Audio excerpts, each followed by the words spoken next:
Okay. It always makes you cry. He made my punch list. And that was our first fight. Time is a flat circle. Like 2 people are gonna get this. Ooh. Love kale. Ew. I want him to crawl to me. Now that was spicy. Your Honor, I love him. Gross. Why choose means you don't choose. I want a third act breakup because I want him to grovel. There are exceptions to every rule. Trust me, I'm a father. Don't worry, Daddy's got you.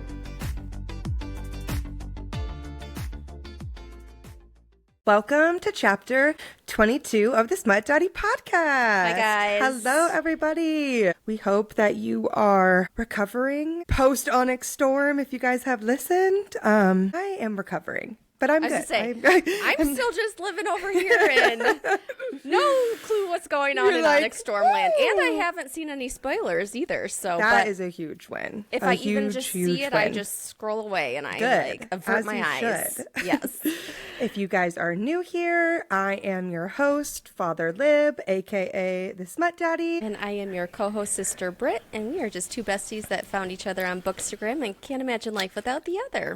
Woohoo! And we are all about the hockey wrecks today. Hockey. I love hockey in real life. I love hockey in romance book form. So I feel like this is a great.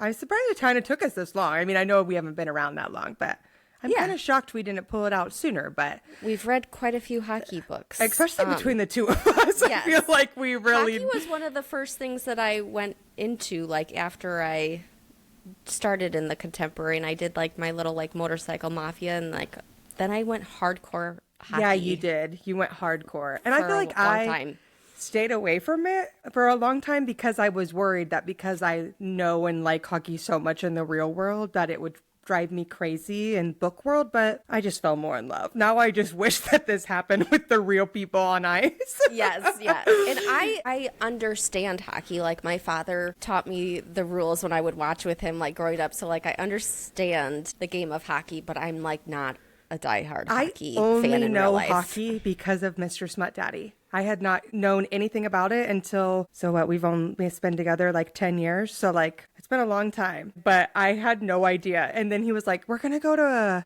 hockey game. And I was like, okay, like, I love you. I'm falling in love with you. Like, of course I'll go to a hockey game. And then we went and I was like, wait a minute. I think I finally found a sport that I like really enjoy because I'm not a football girl. And I mean, like, I played softball growing up, but you know, like baseball games are long and drawn out. Hockey's quick and they're all giant men and fighting and they're all hot and Russian and I'm really here for it. Really here for it. But before then, we are going to do our weekly recap, getting back into a little bit of routine of what we've been reading, what's been on our minds. So do you want to start off? Sure. I did have a couple of rougher arcs to start my month, but then we had a wonderful arc with The Puck Chase by G.N. Wright, the 3rd book and in her Fairfield U hockey series, which is right over here. We will get to that more in a moment. MM, right? MM, yes. I don't even know how to explain it. It was so good. It was... I can't wait. It was one of the best books I've ever read, and it had the bioawakening piece to it. Like, they're teammates, but they're rivals, so it gave you that tension and enemies to lovers, but their meet cute is memorable. I can't wait. And it spans over years, and so, like, there's been this thing between the Damon and Archer for years, and to see it come to fruition was just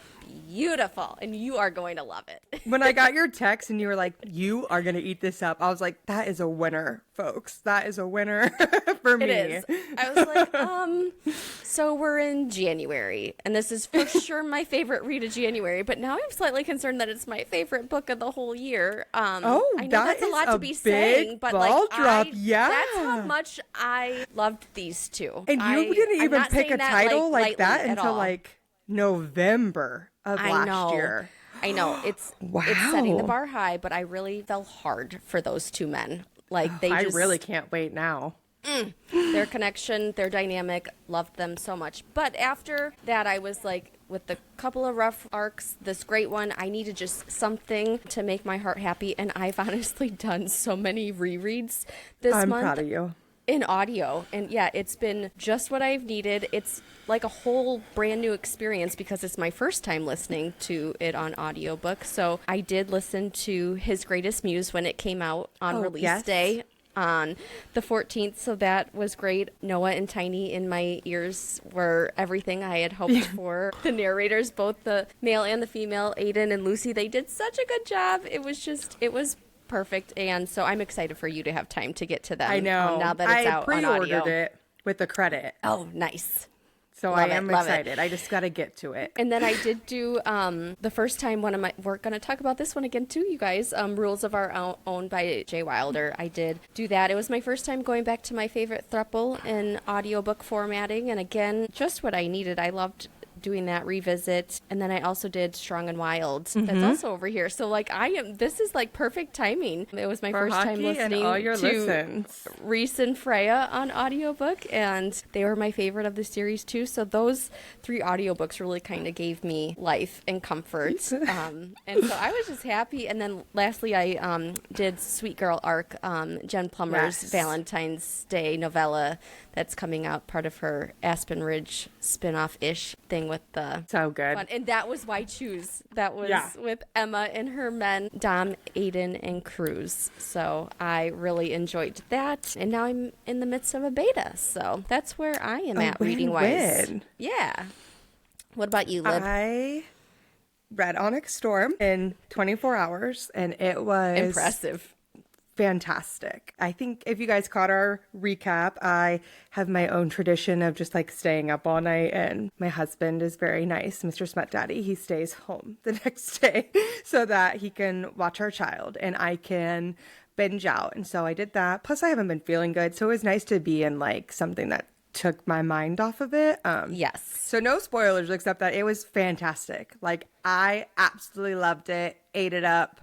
I can't wait to get like a month or 2 removed from it so I can go back and do like my first reread or re-listen because I did an immersion read with it. But so good. 10 out of 10. Recommend. Then directly after Onyx Storm, I went into Sovereign by, I don't want to say her name wrong, but Raya Morris Edwards. I'd say Raya. Edwards. Yeah. I don't know. That could Dark go either Western cowboy, spicy, but like there's this underlying mystery going on and all of this rival ranch hatred, like Wild Wild West style, like bang bang shoot 'em up. It was so good. Like after going from dragons but then to like spicy cowboys, holy bananas. And it was an age gap. She was 21, but he was in his almost 40, and it didn't bother me. I loved it, ate it up. Love that. I was gonna say, it's been on my TBR for a while, so now you're making me really want to move that baby up. Very possessive. I loved it. Gonna dive into Weston, which is book 2, and then she so graciously blessed me with Deacon, who is book 3, and that is coming in March, and I know that man will be my favorite, so I'm excited to keep going. I obviously can't give any spoilers when I get to Deacon, but I'll tell you guys that'll be the best one. I just know it in my heart. What else I love it when you know that you're gonna be able to see who's I coming always as your pick favorite. one out. Like I feel like authors should know better than to put a character on the page even for 10 seconds and not have Father Lib pick them out. Like that's literally what happened with J.P. King. Like, because Just Like That came out, which I loved his filthy mouth. But that's what happened with him is she dropped him like random name on page whatever in book 1 and then was like, I don't think he's ever gonna have a book. Wrong Answer. You are truly wrong about that, lady, because he's my favorite. So finally getting to him, that was good, but I am very excited for Deacon. I need Deacon in my life. Besides that, I've just been doing some like content pool work and stuff for Elliot as always, but I've been very happy with my reads since Onyx Storm. I've been good with my reads. I haven't done any rereads yet, except Fourth Wing and Iron Flame, which does count towards one of my goals. Yes, I saw LA asked on her stories the other day if rereads counted, and I was like, yes. Rereads count. No? Yeah, that's They're crazy. Wrong. Yeah, they are wrong. And part of my goal for this year was to reread. So we were chatting before, and I said I hadn't, but I had. I reread Fourth Wing and Iron Flame, and that fucking counts. It does. counts. So I'm hoping like February might be a little crazy, but then I'm really toning down like some of the author work that I'm doing for March and April. So I'm going to be going heavy on rereads, but also there's just a lot of good fantasy coming out. I know we talked about how I'm moving into Fantasyland, but like I'm running out of time, I feel like, already for everything I want to do this year, and it's only January. Did you ever get to AL's? Which one? Her one that just came out, her fantasy, A.L. Jackson. Oh, I'm no. blanking on the name now. Visions of Darkness. Yes, Sorry. I was like AL. Jackson Aria. I know. I'm literally. The names, I've been calling her book title. I've been calling her Amy on accident. No, but I was on like AL. No, and I want to so bad because everyone says it's incredible. The edits were gorgeous for what I saw. Yes. So I'm like, okay, you guys, you did your job well, and I want to get to it. I just don't know when. Yes, I pre-ordered it on audio. Like I have all these books that are coming in on audio, and I need to get to them. But then she has like Underneath the Moon, or you know what I mean? That's coming next. So. Endless Moon, under the endless moon, something like that. With the blue cover this time. So yeah, I need to read faster, but I am sticking to my goal of slowing down. But now I'm stressing because there's so many books that I want to read that I'm like, do I speed back up? I'm also 20 weeks pregnant and tired, and life is crazy. So. I've actually been folks. like not slowing down as much as I wanted to, and part of it is because people keep creating bingo card games, and I'm a very competitive person, so I'm like, I got to read this type of book to get that, or like, I got to read this to get that. Oh, are you doing the bingo card games? I am doing a few of them, yeah, but I'm just keeping track of them, and then I'm posting it once. I'm like, I'm sorry, I'm lazy. I'm not posting every single I haven't done any bingo card games or literally anything. I did the trend that's going around that we both did. Yes. The vibes I bring to the function. And everyone was like, that is very Libby coded. And I was like, thank you. I'm not doing another trend, another graphic for probably a long time now. So I hope you guys enjoyed me jumping on the bandwagon. Because I also feel like we never really do the trends. You know what I mean? Yeah, I was going to skip it. I was not going to do it. And then I just kept seeing them and seeing them and seeing them. I was like, and then I tagged you in it. And I was like, you did. You're probably going to have to do it. Okay, fine, you guys. And I had so much fun doing it. It was fun. Kind of stressed me out, needing a break though. from reading, so I was excited to like jump into that on Wednesday night or Thursday night, whenever I did it. Thursday night, I think I did it. I enjoyed making it, but my brain hated me trying to plan it. Like, I would fully be lying to you if I said Mr. Smut Daddy didn't tell me almost everything to put on that edit, because my pregnancy brain was like, you don't like anything. You don't like anything. You don't remember anything. I was just like, Twilight? And he's like, you can't put Twilight on there 100 times. I'm like, okay. I know. I got mad towards the end, though. I had a couple of more things that I wanted to add, but there was nowhere to really put it or layer it. And I wasn't going to bump anything. So I was like, just call it, Brittany. It is fine. I also really like that, like, obviously it's to the individual, like, Bookstagrammer, but everyone's, like, type of collage was like different, but still exactly how I thought it would be to them. Does that make sense? Yeah. Like, yes. You know what I mean? Like ours were still really different the way we like layered and did stuff. And I was just like, but that is exactly us. I don't know. It was a fun one. I'm glad that like a lot of people jumped on it. You know how like sometimes it's like half and half. I feel like the last really big trend like that was the one where we all spelled our handles with the letters with the book titles. Yeah, and I didn't do that one. I don't normally do. You planned on doing it though, didn't you? I know. I think it's probably in Canva with my other folder. 400 Canva edits. If people looked at my Canva, they'd be like, girl, you need to finish one of these. What you doing over there? But reading, that's my problem, is I just like get too involved with like reading and then doing a craft when I could just be like reading as in an audiobook and doing a Canva edit, but I'm not. Nope. And then I started making like all the edits working for authors, which I love, but then I feel like it takes all my creativity out of my brain when it comes time to like doing an edit for myself. And I'm just like, okay, well, that's why I was really proud of myself. I was like, you did the damn trend on time, girl. You did it on time. You weren't behind. You were one of the first ones, I feel like. Woo, it's because I saw it on TikTok. I think it started on TikTok. So like when it got banned, then came back, everyone was like, these are the vibes I bring to the function. Like all the Bookstagram, like book talk girlies. And I was like, I could do that. And then a couple of my friends tagged me in it, and I was like, I'm I can do this. Then I pulled Mr. Smut Daddy over and I was like, we can do this. I should just start collabing with him on everything I do because he's behind a lot of it. Yeah, I kept thinking like, okay, if I can think of enough things, like I'll do it. Once you start going, and then I was at work and I would just like put it in my notes app real quick, and then I would go back to it and like something else would pop it. And I was like, okay, just do it, Brittany. Like everyone was like, someone asked me like, well, did you have a plan? And I was like, nope, no. Had zero plan. I just started Googling things and making stickers and copying and pasting and just kind of went and I had zero. Also, Canva has a plan. good, like, they have a good selection of like their like stickers and stuff too. So that was helpful to like, if you couldn't find it or you wanted to Google something if big. If you're a Canva pro, yes. Oh. Me still in Freeland.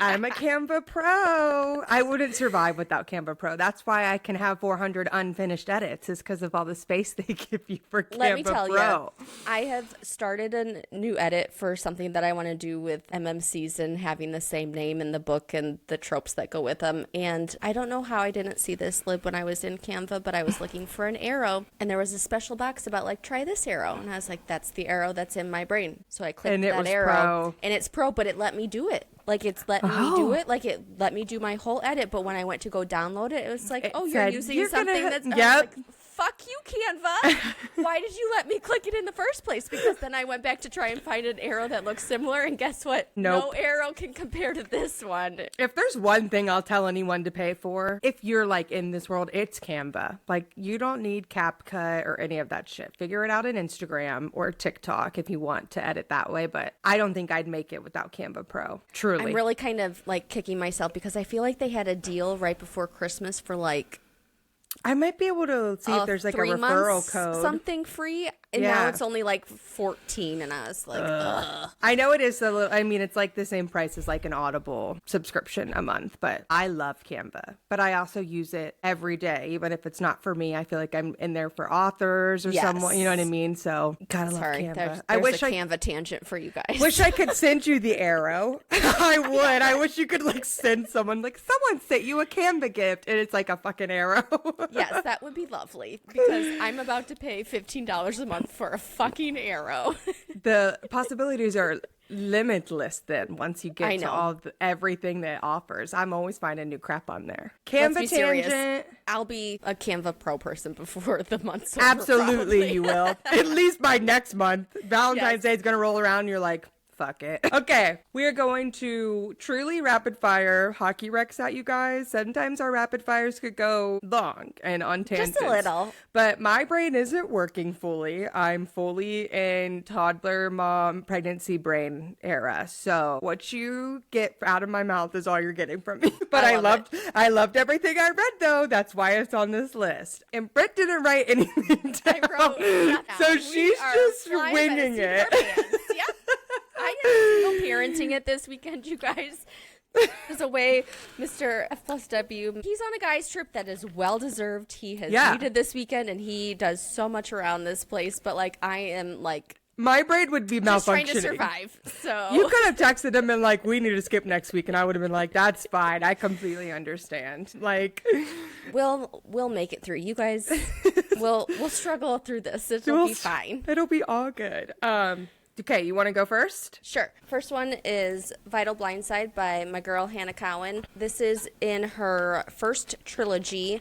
This is the third book in the trilogy. And what's fun about this one is it is the FMC that is the hockey player. Oh, that is fun. Yes. The MMC did play in college, but he's no longer playing hockey, but he opened up a center where people can come and train and learn and kids can play and all that sort of stuff. And she gets injured and she comes to work at his hockey center. Wit is the name of it. And he is a single dad. And Cooper is just the sweetest. And there is this part at the end that always makes me cry. This sweet moment between Cooper and Scarlett. I don't cry that often. I don't. I'm like me. I'm like, I'm crying through the whole book as soon as you said single dad. So yeah, it's a fun, cute hockey book. I liked the difference where the FMC was the hockey player. And yeah, that's fun. You don't see it all the time. Yeah.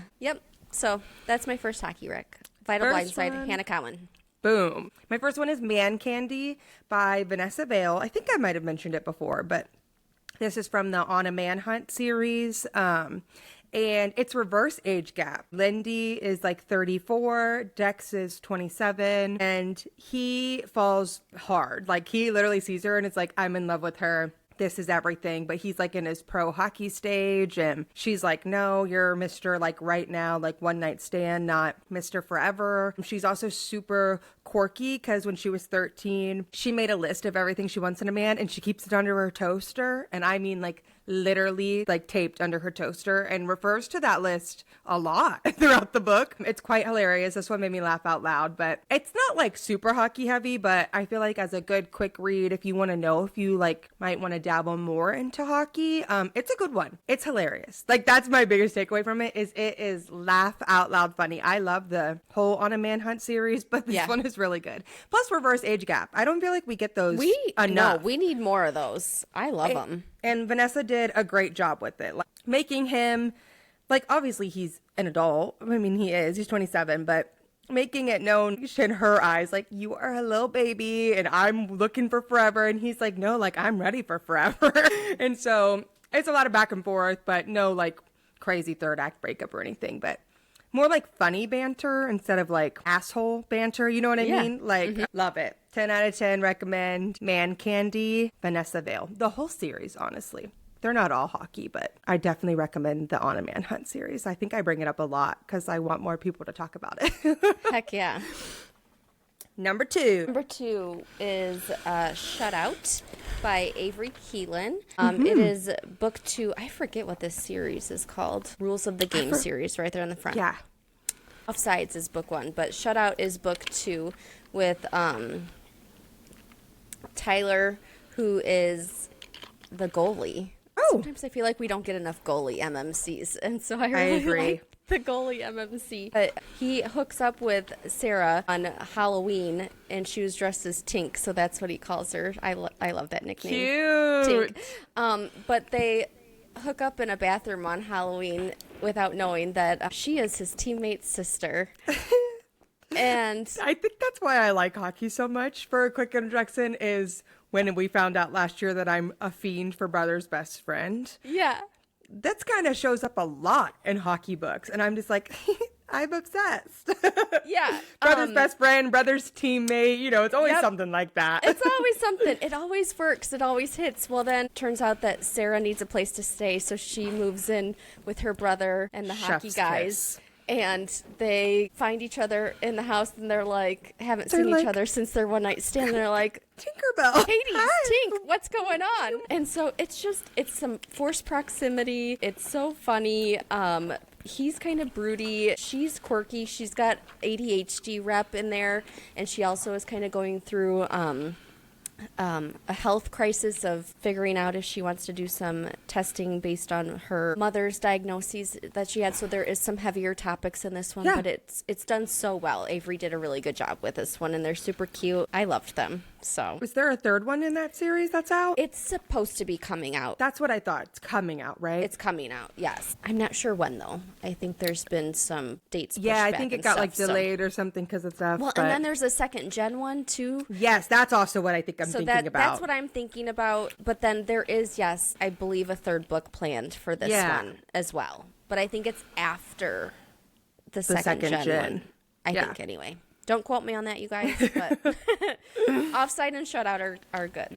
What do you got? The Newspaper Nanny by Maren Moore is super quick, like rom-com-esque read. Single dad of 2 little girls, and he needs a nanny because his hockey schedule is getting out of control. But he's also like a super big grump. He's just a total asshole. So this is a grumpy sunshine. Liam and Juliet. So he puts an ad out in the newspaper. She needs a job. And then when he shows up, he's like, wow, you're like smoking hot. Like pretty much it's like, you're smoking hot. He's a hot dad. They're trying to keep it like professional. Like, no, like I don't want to be a stereotypical like man that falls for his nanny, but he does. He falls hard, especially when there's 2 hot people living under the same roof. This one is a really quick read. I did it on audio. I swear it was like 3 hours. I know I listened to him fast, but like, you know what I mean? Like it was just quick, but it was really funny. I really liked it. There's a little bit of like third act tension, but it's nothing like crazy, nothing that anyone would like hate or be like, oh no, not a third act breakup. But I really liked it. I really like Maren Moore's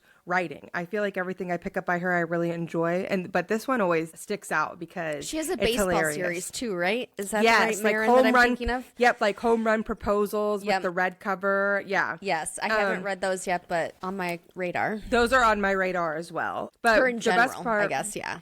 Yeah. The best one, like, of this is like the little girls. They are hysterical. Like, truly, I feel like she nailed children in their unfiltered mouths. Like, where they just say whatever comes to their mind, and it translates so well, like, on page. So I love that. It makes me think of Ignite, those little girls with Dex Ignite, and Whitney. or like, honestly, The Invitation, where she's like in love with Dolly Parton and everything. Yes.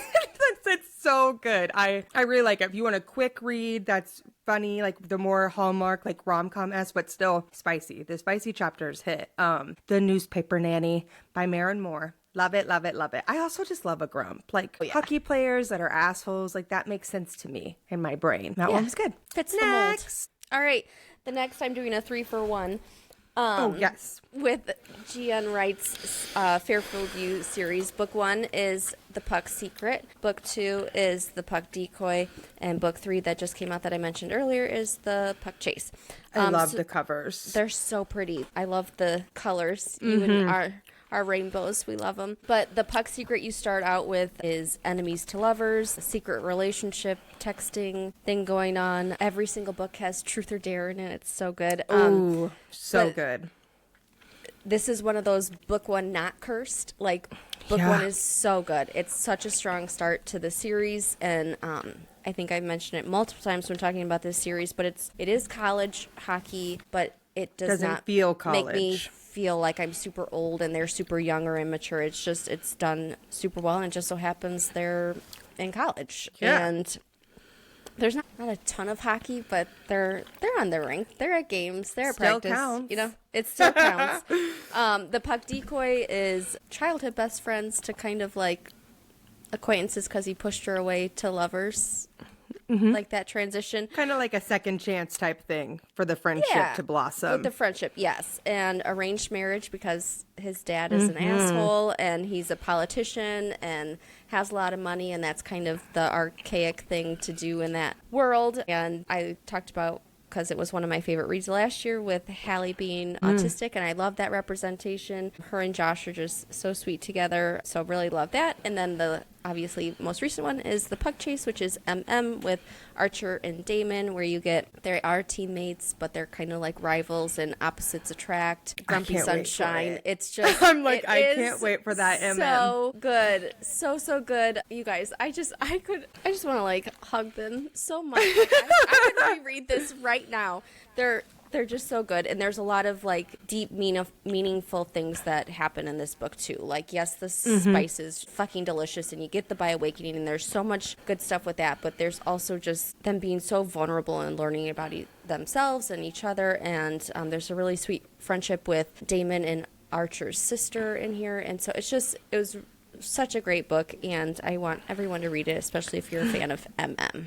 I can't wait. I literally can't So wait. good. If You Hate Me by Helena Hunting, that was like a top read for me last year. It like just barely didn't make the top 8 cut.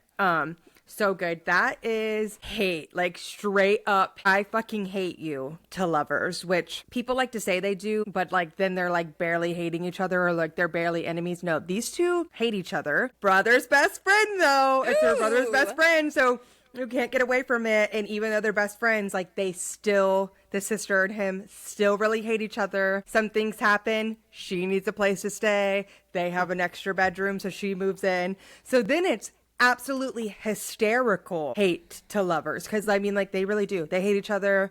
They're trying to fuck with each other, like as in like pranks. And like pulling one over on each other because they like are so funny mad. haha pranks or like like funny haha pranks. But then it all comes down to one night where they just got to get it out of their systems, and then a man is obsessed. He is obsessed with her after that night. Rix, Beatrix, and Tristan. So good. Truly, I think one of my favorite like brothers best friends books. It is so good. And the Hate to Lovers is done perfectly. Helena then like mixes in like all these funny moments, but the spice is spicing. Like I eat all of her spice up. That one, it's true. The whole series is good, but that's book 1, and book 1 has stuck with me the whole time. And we're on book 3 now. So if that tells you anything, that is like saying something. No book 1 curse here. This book was incredible, and they're all hockey. This whole series is hockey, but book 1 is definitely, I think, my favorite. It's so good. I love it. Like I want to read it. It's on my reread list, like immediately as soon as I can, because that's how good the banter and the hate is. Like, it's just like, I don't know what more to tell you guys. You want a real Hate to Lovers? This is it. She nailed it. I want to reread it like right now. I'm so busy with things, but I want to reread it. There's no time. Okay. What does she got? We got Play With Me by Becca Mack. It is book 2 in the Play for Keeps series, and I am obsessed with Gare Bear and Jenny. You really are. I am. They are one of my, I call them my power couples, where I loved them both equally individually. I love them as a couple. Got brother's best friend. Again. I told you it has to, it like makes sense for hockey though. It does. That's why I don't understand why we didn't pick up on me being obsessed with it sooner. It truly, yeah, it makes the most sense. And Gare Bear is just so awkward and cute around her at first. Heavy on the awkward. Yes, but it's endearing and it works for him. And Jenny's trying to make it in her dance world and be on her own after her childhood and the issues that her and Carter are like struggling with still as adults and trying to manage. And then something that happened to her in high school that's really kind of been traumatic for her, so she's trying to live her life fully, but that's still having a huge effect on her. And Gare Bear is there to help her out, and he is a man who is not afraid to have a toy as a teammate, and we love him. We love for a it. man that knows that toys are teammates. Yes, there is no competition when it comes to the box of I toys. think it immediately makes them hotter. Yes. Even if you weren't fully vibing with them for some reason, as soon as they are like toys, I'm like, you just gained 1 whole star by literally just accepting toys. Absolutely. And it's so fun. It's a secret relationship. So then, of course, there's going to be a blow up when the secret is let out. And this is Guess which one's my favorite from the series? Guess which book is my favorite from the series? I know which one is your favorite. Unravel me. Everyone's like, what do you mean? And I'm just like, what do you guys mean? People always talk about their redemption arcs in other books. Why can't I love Unravel Me? It's fine. You can. But we are not letting this pass without calling out Carter Baby Back Bitch Beckett for the way that he treated both Gare Bear and Jenny when that secret came out. I have always accepted that. I've always accepted it from it. I know.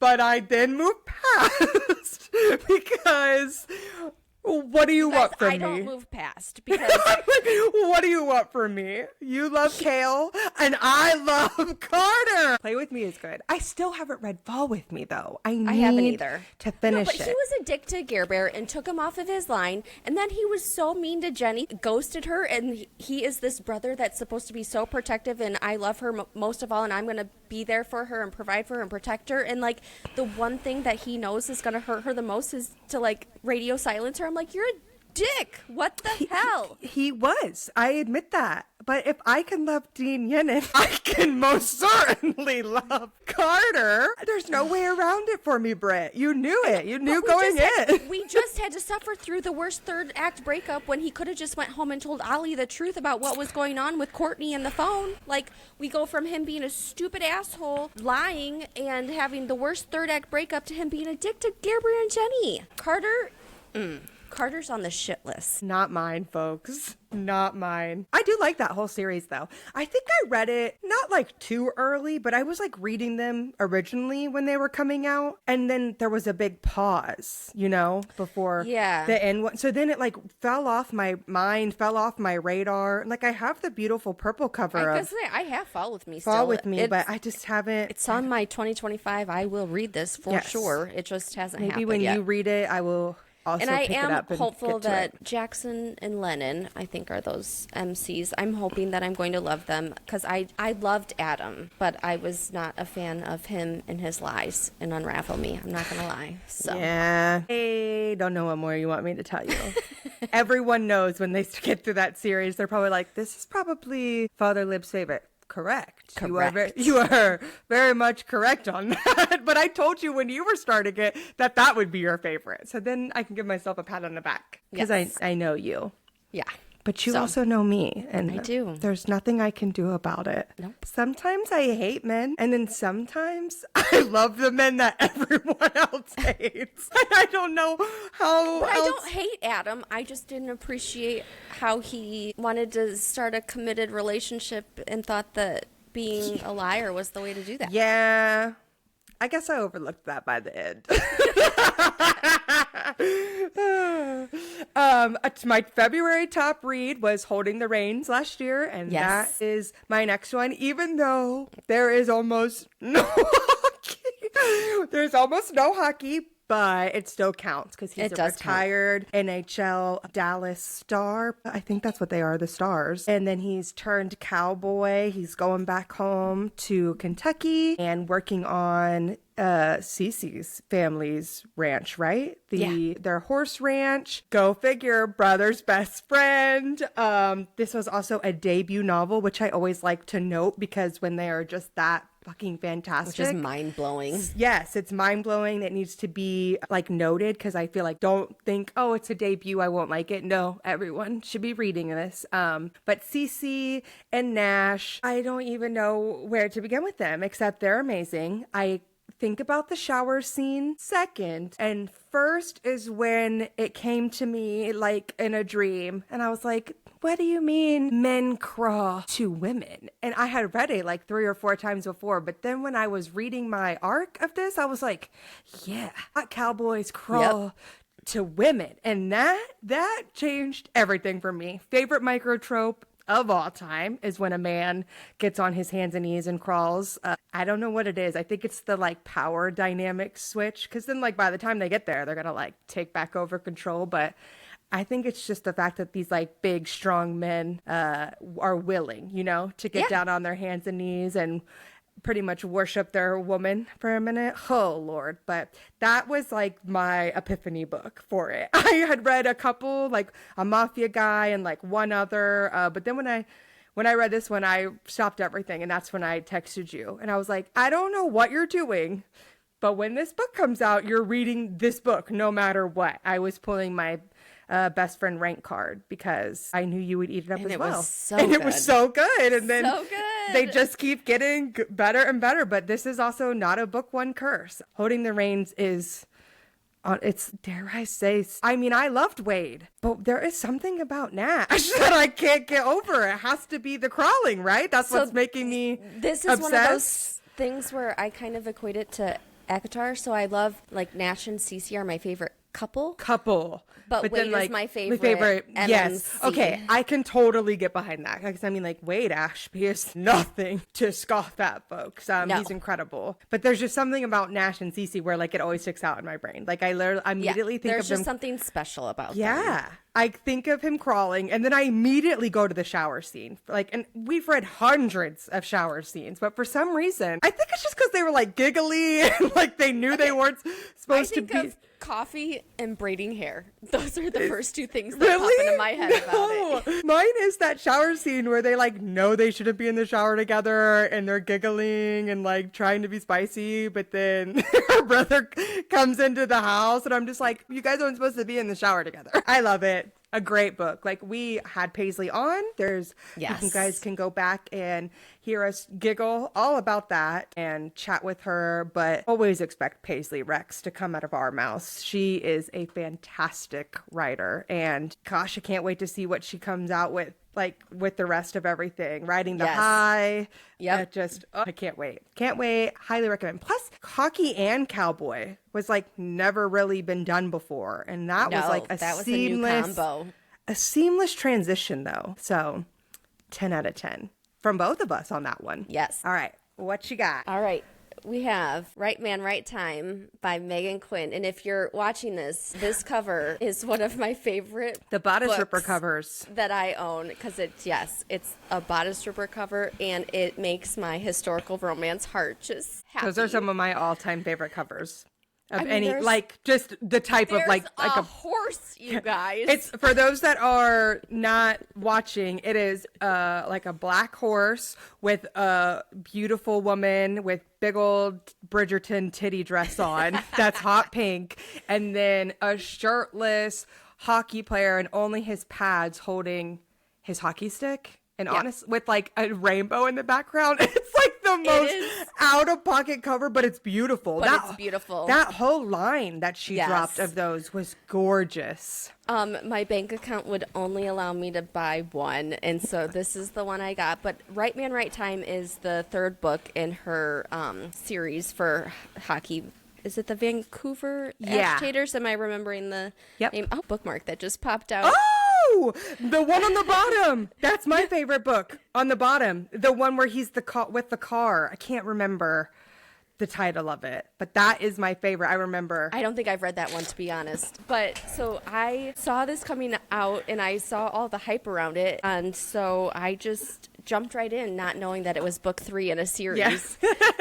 We try not to do that very often, but every once in a while it gets us. I'm really anti-jumping in. Like, I want to go back to the beginning to pick up on all the times we've seen them before and little things, you know, like I like those moments. But this one, I'm honestly very glad that I jumped in, because after I read this one, I'll talk about the book in a minute, but after I read this, I did go back and read 1 and 2, and 1 was fine, but 2 I was not a fan of at all. So if I would have read them in order, I might have given up, and that would have been really sad, because this book is fucking hilarious. Yeah, she is a funny writer. Ollie and Silas are just great. Yes, Megan is so good with the making you laugh while you're reading. But Ollie is in need of someone to help her out when her douchebag ex-boyfriend shows up at the bar. And so she walks up to Silas, not knowing who he is, and says, "You're going to be my boyfriend for a moment." And so he just rolls with it, and that's how they become a fake relationship. And then they have to repeat a story about how they've met to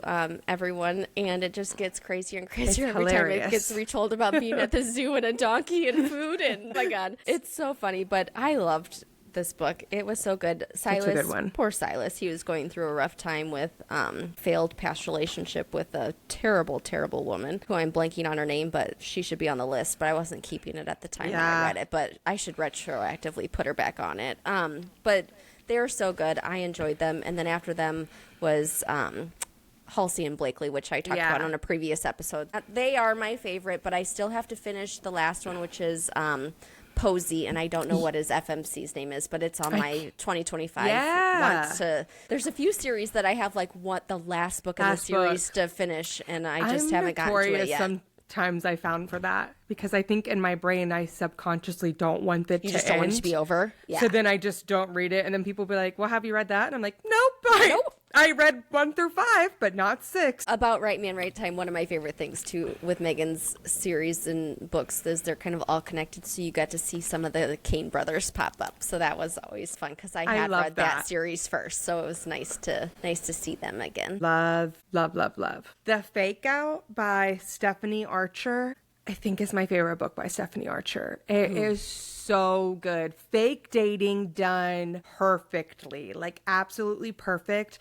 especially because this is between Rory, they're just full of hockey, and that's Rory, and he is fake dating Hazel, who gets a new job as one of the like PT people for his team, and it's ex's rival. She is fake dating her ex's rival. The ex gets traded to the team, so then the fake dating really has to amp up, because they're trying to make this like ex jealous and also rival. But it is like Rory is like swoony, but also gives really good banter like back to her, because he keeps trying to like push the bar like with their fake, like touchy feely, lots of kisses, like to make the ex jealous. And because he's down bad for Hazel. But what you will love, Britt, is there is constant communication.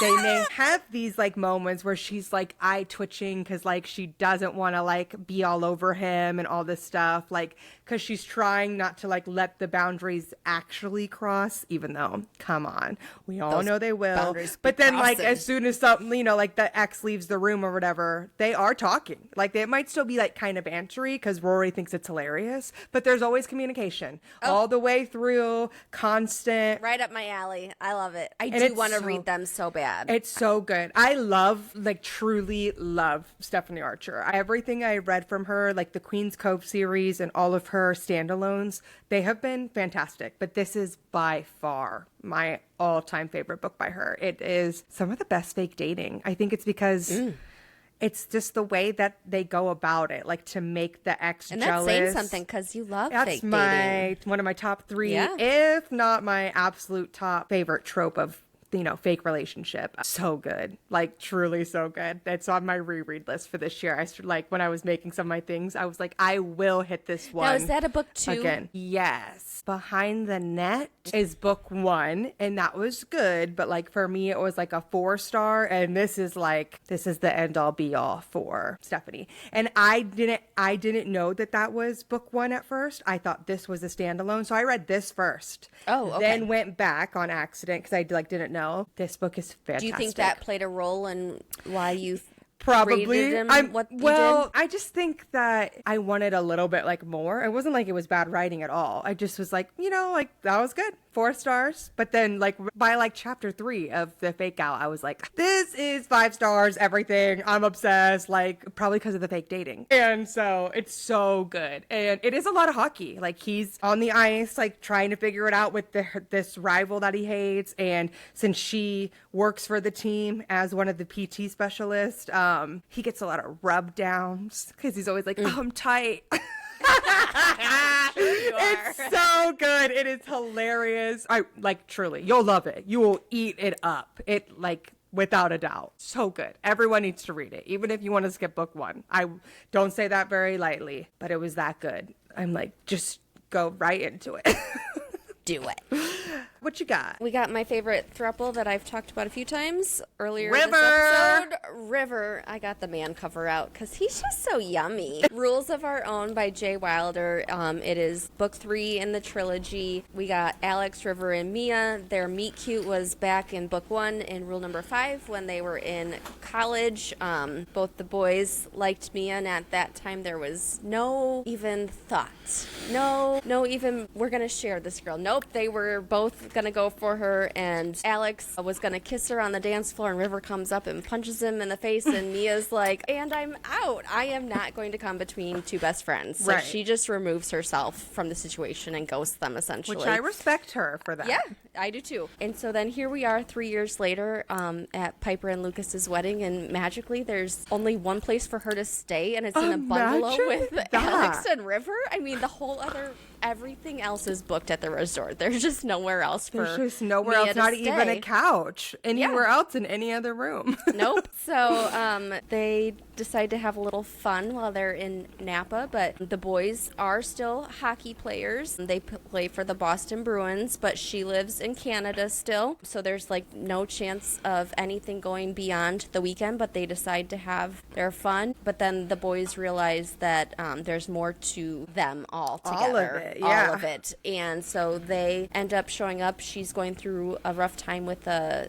psycho ex-boyfriend causing problems with stalking her and causing problems at work because his dad is in charge of the hospital, and he's just this like freaking spoiled weirdo loser. Yeah. Rich kid that gets whatever he wants, and he was trying to like teach Mia a lesson by breaking up with her.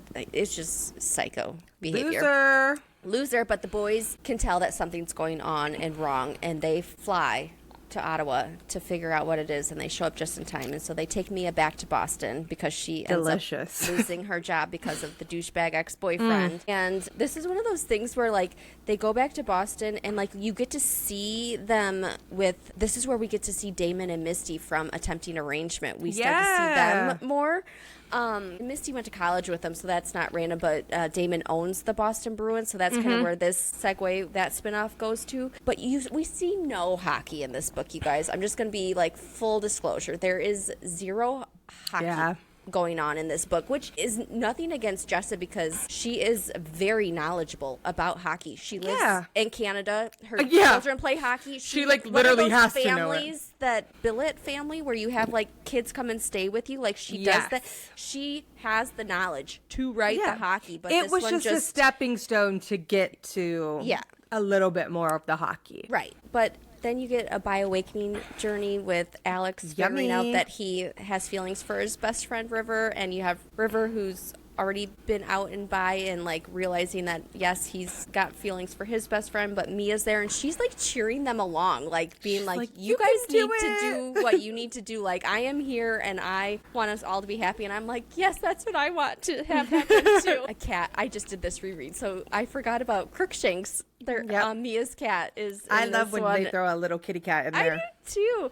And you got River taking her to, again, details that I forgot about, shibari lessons.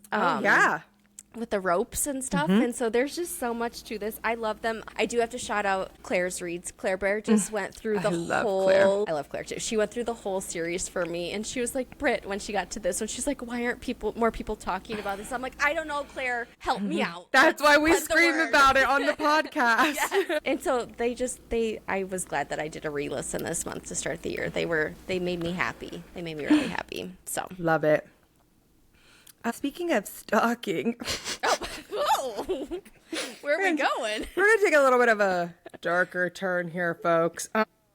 One of my all-time favorite bully, it's definitely a bully romance, but it's also morally gray and dark, is Devious Obsession by S. Massery. And this series is it's on that dreaded TBR list, but it is my there. gosh, it's like been there. holy yummiest. This is the end all be all. Aspen and Steele motherfucking O'Brien. See, I know that my name. gosh. Yeah, like Steele O'Brien is literally everything. Also psychotic, but in like the fun, hot way. Like, is red flags or green flags? They have a one-night stand, and he becomes absolutely unhinged, feral obsessed. Like, when people are like, boy obsessed. No. Like, this is a man that is obsessed. First of all, you do get hockey because this is college, but you'll never for 1 minute think it's college because of how fucking crazy it is. But you get a cat and mouse, a lot of cat and mouse play here. And Steele decides that if Aspen isn't going to like be with him and let him be obsessed, then he is going to bully romance her until like she literally cracks and breaks and starts to fall apart so that she has nowhere else to turn except to him. And you guys might be thinking, that's terrible. It's not. It's super hot. This is the best book from the whole series. It's incredible. Like, the whole series is great, but there's nothing like Steele O'Brien. And I'm just going to say, because I've already told Britt and she's still going to read it. So if you don't want any spoilers, turn your little earbuds off, but this man is so fucking unhinged that he drugs her and gives her a permanent tattoo that says property of O'Brien. Any guesses of where it's at, folks? You will never guess because it's on her hoo-ha. He literally tattoos property of Steele O'Brien on her hoo-ha. And you might be thinking, that's terrible. She loves it. She literally loves it. She thinks that she hates it.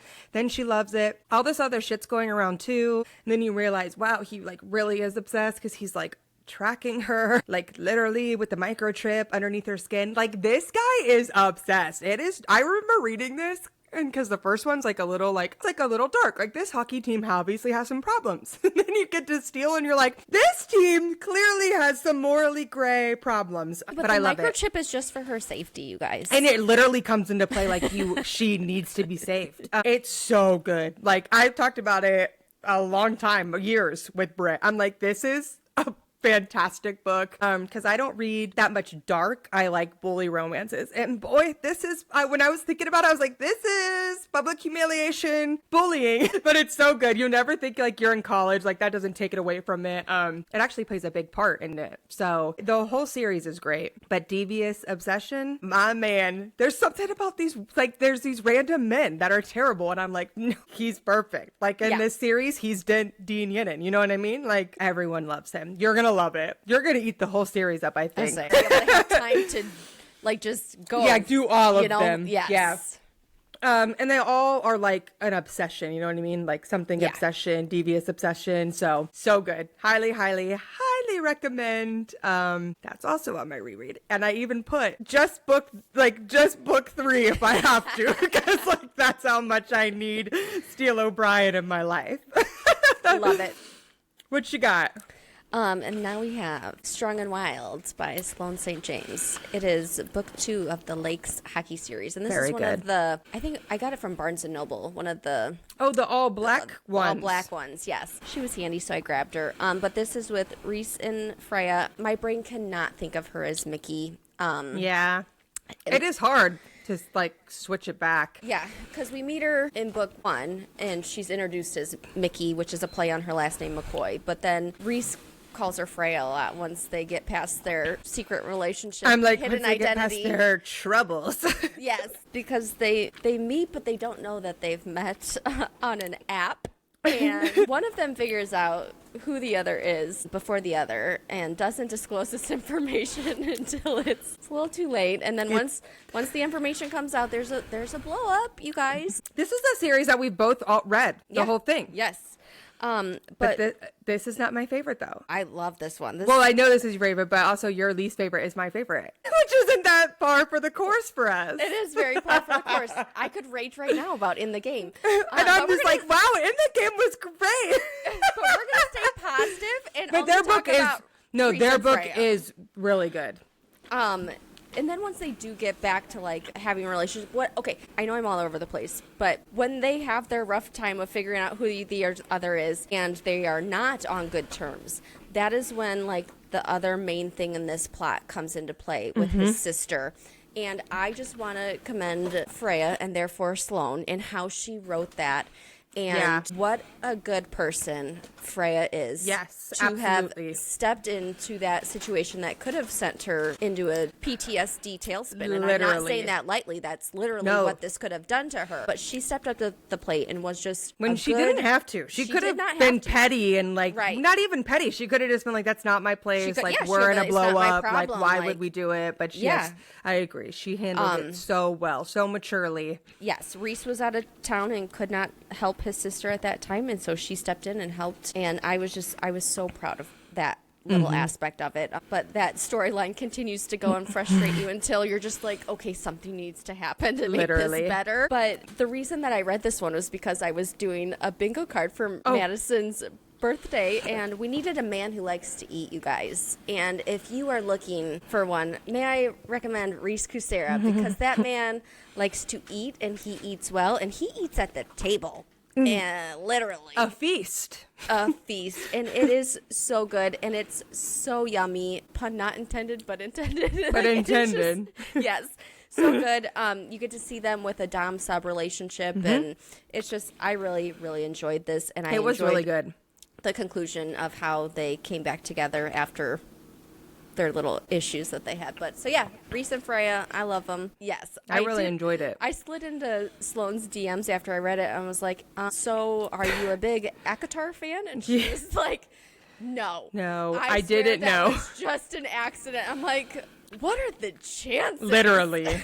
Google led her astray or something. Yeah. And I was, speaking of Madison and her birthday bingo, she said that she did something for them and she called Freya, and someone thought they were talking about Reese and Feyre. So she now has gone back to calling her Mickey. And I was like, I guess I could see that, but she's just Freya in my head and I love her. Is that what it was? A bingo card that she made of like things she wanted people to read for her birthday? Yeah. Yes. Oh, that's so smart. Yes, and one of the bingo squares was men who like to eat. Oh, that's MMCs so smart. Who like to eat. So I should do that and be like, a book that made you cry for 4 chapters. A book that made you want to kill yourself. Like a book that made you sob the whole time. Everyone would be like, this bingo card sucks. But hey, you'd be surprised, folks, how many people slide into my DMs. Like, I would just really like my soul ripped out. I'm like, let me open my good old Goodreads shelf for you guys and give you something that will destroy you. But that's really smart about the bingo card. I really like that. Yep. So it's been fun. And she's like, you're like, I've slid into her DMs a few times to ask like clarifying questions. She's like, you're taking this very serious. I'm like, you're very analytical. I am. And I'm like, and I'm competitive. So I'm like, there's a game plan. There's a strategy to this. Like, what do you mean? We don't just wing this. This is the thing that I plan for. I'm going to have to make a bingo card for my birthday. That sounds amazing. Do it. Yes. Men Who Crawl, obviously, is on the list. Duh. All right. What you got next, Father Lib?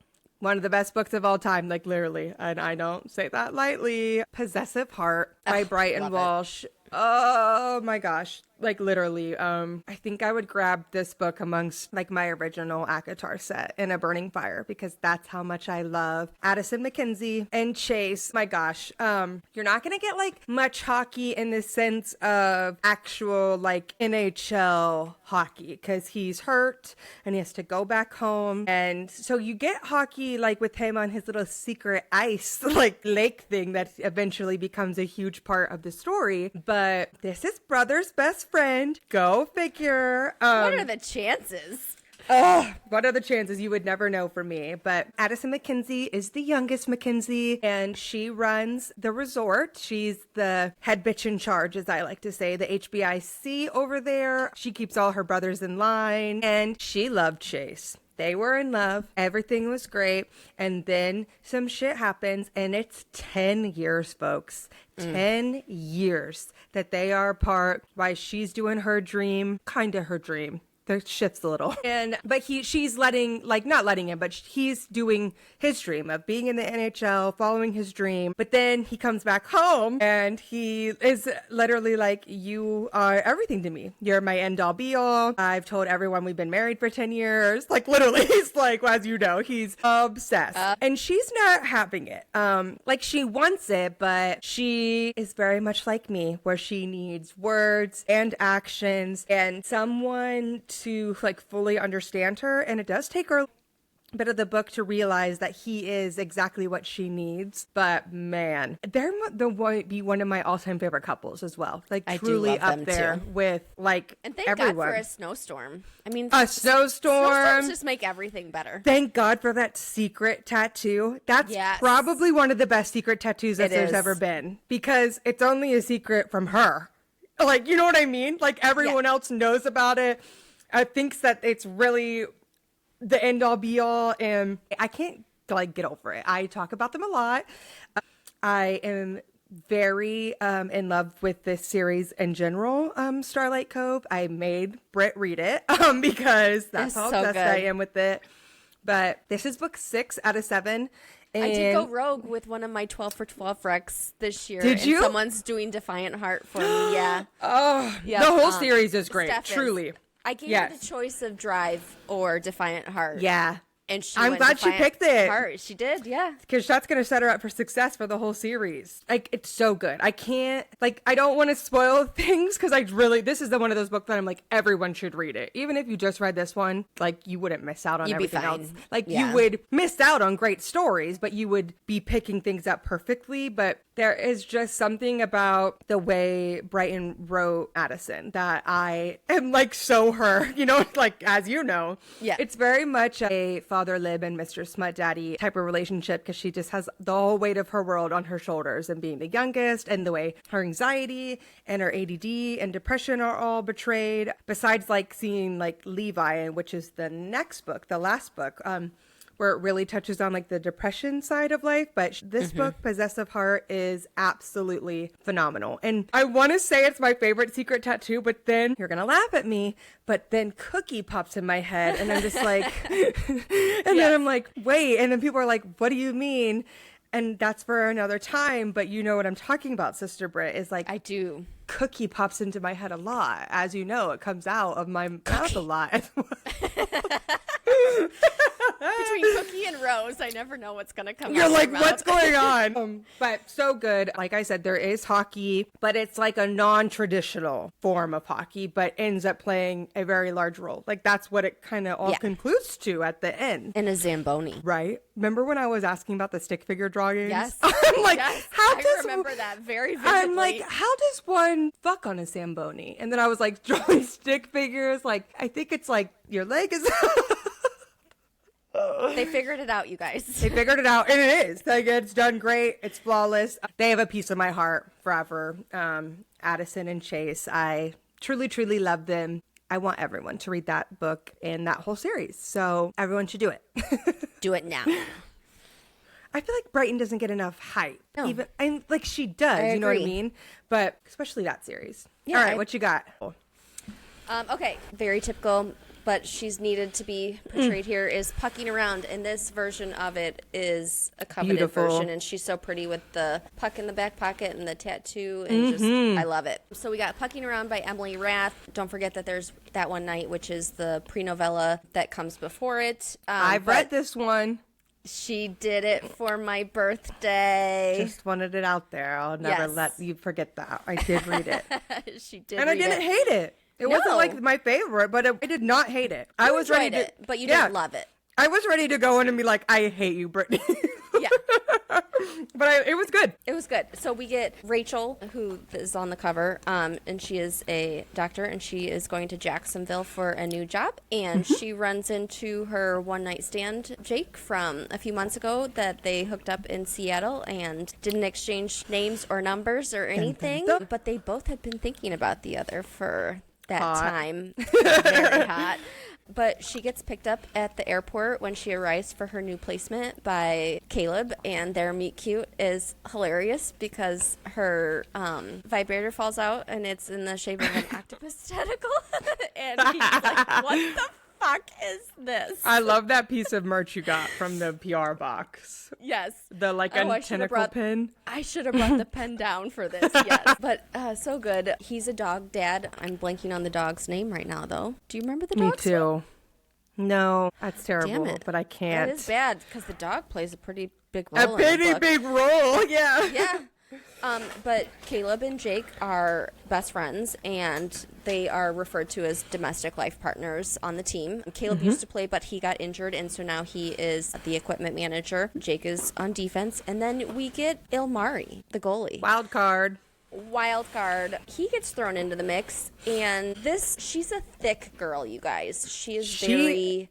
She's a is. commitment. She's a thick girl, but it's because there are like literally 2 books taking place in this one book. And to see them all come together as the 4 of them in their relationship was just fun and special. was. And I really enjoyed them. You get the bi-awakening journey with Jake. You get They all have their place within Yes. it. Yeah. Like, it doesn't feel forced. It all just feels like they fall into their roles naturally. And it's not like they're instantly all 4 together. Like, it very naturally progresses from 1 to 2 to 3, you know. So, like, it works really well. And I loved this book. I read it really early on, too. Yeah, in you did. My contemporary romance. And it has stuck with me. And Are you going to do a reread of it this year? Or is there other things that are just taking higher place? Not that you don't love it. It's just... yeah, I still love it. But I don't have a plan to reread it. Have no. you ever done the audio, or you just I eyeball have. read it? Yes, no, I've done both. So I have already done a reread with the audio. Which The audio's is great. good. That's how love I did the it. audio. Yeah. That's how I knew it was still a thick girls, because like I listened to it so fast, like things at a higher speed. So then when it was still like long, Lengthy? yeah, not that it was too long, but I was like, oh, she's thick. But I am excited for the next Pucking Ever After, the novellas that come out afterwards, because Emily always does it where you get the previous couples up until it's not just for that couple that just finished. So like, or not even couples, because this is a poly relationship. And the last one that just came out, Pucking Sweet, was also MMF, so a throuple. But I am excited to continue to get more of Rachel, Jake, Caleb, and Ilmari. Who's your favorite? Ilmari's my favorite. Who's Who's my favorite? Lynn? I'm like, who's my favorite? You know. Caleb's your favorite. Duh! I love Caleb. But here's the thing. I do love Jake. Jake is one of those it's not like retrievers that I do enjoy, and I like him. And I almost felt like, in a sense, like a loyalty to him first, just because of that one night and the connection that they formed and stuff. But then it made sense that everyone else came and joined the relationship too. But he's not my favorite. Ilmari's my favorite. I love the big Finnish. Is that what you would call him? Yeah. Someone from Finland is Finnish, right? Yeah. Yeah. So the Finn. She has a sticker called the Finny Bear, and my oldest is called Finnegan. His name's Finnegan, so I call him Finny. So I'm like, it's just kind of, it just all made sense. But all made sense. But what's fun about this, though, is as the, like, Pucky Never After novellas continue, the dynamic of this poly relationship changes too. So that's fun to see that happening, and they're always growing and changing, and I love that for them. So good. Yep, that's what I got. Lib, what's next for you? Oh, Slapshot Surprise by Melanie Harlow. It's the last book in the Small Town series. What is that called? Cherry Tree Harbor. And it is Mabel and Joe, and so it's nerdy girl, like shy nerdy girl, like ex-hockey player, and I love the name Mabel. Can I just say that? I do too. I know it's old-fashioned, but I think it's adorable. I love it. I want it to come back because I do love it. They have a one-night stand, and that one-night stand turns into an accidental pregnancy, but they were friends. So it's like a friends to lovers, one-night stand, accidental pregnancy, and then they realize that, shit, this is going to be really hard because he's actively traveling. He's actively playing hockey, and she is in Cherry Tree Harbor. That is where her life is, her family is, and they do the long distance thing, and I know that can be hard, but it is done flawlessly. I don't think I've read a long distance. Oh yes, and it's done so good because they're communicating, but it does a really good job of describing how much they're struggling because he wants to be there for her and all of these first, and she has her family, but she wants to lean on him, and they do the long distance thing, then they realize it isn't working, so then a big like aha moment kind of comes into play. It's really good. I really, really, really liked it. Melanie Harlow is a fantastic writer. I love everything she writes. But this one was really good because I don't know, I always have a soft spot for like the nerdy book reading, like quiet girl, even though that's not always me, but it was a lot of the time. And he's so like out there, like in his hockey persona, and he's very famous, and he's like the star on the team. So it's great. And I haven't read that many books where they do long distance when they're like, one of them's like not cheating or being an asshole, honestly. Yeah. So this one was great. I love it, love it, love it. The whole series is really good. But this one was honestly kind of a surprise because like sometimes it's not like series don't, like I normally don't read series that do end on low notes, but like sometimes like your favorite is a book 3 or book 4, but this one was really good and it wrapped up everything really well. It was done in a way where I feel like we could potentially get another second gen, maybe in the future, if she wanted to. Like, I feel like it's left open for that. I've still have only done that one second gen, Cloverleaf Farms second gen. Yeah, because I had you start Melanie. I had you start off your year. Yeah, because I made you read Ignite because I was like, this is hilarious, firefighter, but so good. Truly, it's really good. She's really good at doing funny stuff, but also mixing in like the serious, heavy topics. And it's a surprise pregnancy, accidental pregnancy that like you would enjoy. You know what I mean? It's not like it's some crazy like we're hiding it and everything. It's like they just are making it work while he's playing. I mean, he's contracted to play and travel, so really good. Really enjoy it, and it's not too heavy on hockey, even though it is like long distance and stuff. I feel like it's still like obviously it's a hockey book, but it's like one of the good stepping stones. Like if you weren't sure yet, if you wanted to really dive into a heavy hockey book, you could read this series, and when you get to this, it would be a good place to start. You know what I mean? Yeah, absolutely. Plus, it's small town, and who doesn't love freaking small town? Small town is so good. All right, what is your last one? All right, my last one is The Penalty Box by Odette Stone. And I read this series. What is the name of the series, though? Hold on. A Vancouver Wolves hockey romance. Oh, okay. So we're up in Canada again. But this is book 3. And it is one of those books that I was sold on a Bookstagram reel. Oh, yeah. I saw a quote about him being in the pantry, and I think he crawls to her, Libby. It's just now coming into my brain that he crawls. You're lying. Yes, I'm not making this up right now. I will Holy read shit it balls. like immediately. That one I have not read. He crawls to her. Stop. Add it in to the the pantry. I'm moving my whole life around. Can I dive into just that book? I hardly ever do it, but I might have to do it for that. Micah and Charlie, yeah, you can dive right into them. And his Russian mother and her best friend are like outside.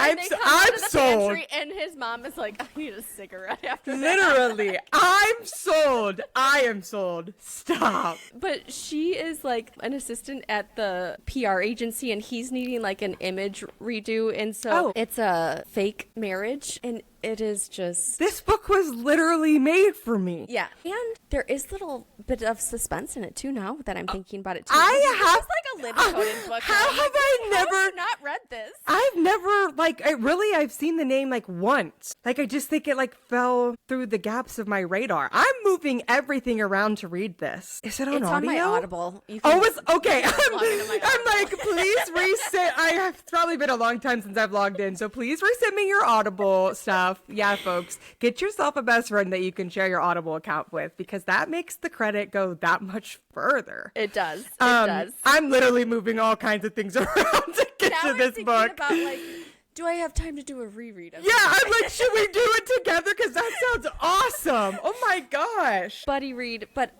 it's so good. I feel like I'm blanking on all the other little details. But that's enough to sell it for all of us. It makes me happy. I love this one. The whole series is good. Book 1 is Coach's daughter. Book 2 is like a girl that's homeless and down on out and gets with a hockey player, and they become roommates. This is obviously book 3. And then book 4 is a reverse age gap. I thought of that earlier when you mentioned it, that the 4th book and last one is a reverse age gap. I need to read this series. I need to read that book. But you could definitely dive into this. I think I'm going to break my own unwritten rule. Yeah. And dive on in. Because sounds I think I'm going to encourage that as well. I'm like, I think it was made for me, honestly. Every time you brought up a new trope, I'm like, okay. Yeah. Did they know Father Lib exists? I saved the reel, and I will sometimes just go back and watch it again. Because that's how good it was? Oh, we love it. I mean, it's like a short, Send it to me, and I can post it to the podcast story so everyone can see it. And you guys can tell me if you would have been sold or not. Yes. But I was just like, yep, that did it. I will read that book now, and I love it. Wow, what a high note to end on for you. I'm sold. Yes. I am absolutely sold. It was like an epiphany moment. I'm like, holy shitballs, this right? Sometimes it takes a random moment to be like, that does happen in this. That's how it was with Holding the Reins. I was like, I've read this before, but now my brain is seeing it. It's actually happening in front of my eyes. Do you think that's the first book you read that had crawling in it? 1000%. Yes. There's no question asked. I am so sold. What a good one to end on for you. Oh my gosh. What are you ending on? I'm ending on one that no one is going to be shocked by, but I will forever shout it from the rooftop, as it is one of my top 3 all-time favorite books of literal all time, which is Until I Get You by Claire Contreras. I don't even know what to say that I've never said before, so this is your first time tuning in and you're like, what the fuck is that? Let me tell you, folks. Layla and Lachlan Duke are absolutely enemies to lovers. He is the college star hockey player, but don't let that get in your way, because they're only in college for the first half of the book. And Lila, our girl, is dealing with some stuff. She has had a stalker. She has been sexually assaulted. She has a really hard home life, but she's trying to keep pushing through college and just trying to honestly be a wallflower, fade into the crowd. So that's how their meet cute happens, is she tells her friend she will go to this party to watch her. She doesn't drink anymore. She doesn't do anything, as she's afraid of something happened to her again. And she wears really oversized baggy clothes to deter men from talking to her, since she's drop dead gorgeous. And she stands on this place on a wall, and Lachlan is just a little shit and is like, that's my spot. And she's like, you bought a whole fucking wall. Like the banter starts immediately of like, you have a designated place on the wall. She wants nothing to do with him. He wants absolutely everything to do with her because he's tired of girls throwing themselves at him. Slowly, he starts like making his way into her web. They become incredible like lovers. Like it's a like truly one of those like beautiful, like he's helping her like keep growing, but she's also still dealing with this stalker, okay? And this is one of the best whodunits I have ever read, folks. If you know anything about me, you know that whodunits are my favorite thing ever. And this is the very first one I ever got that was wrong. So we're like dealing with all these parts. She knows who her stalker is, but Claire does a fantastic job of when we're in her chapters of not letting like us know.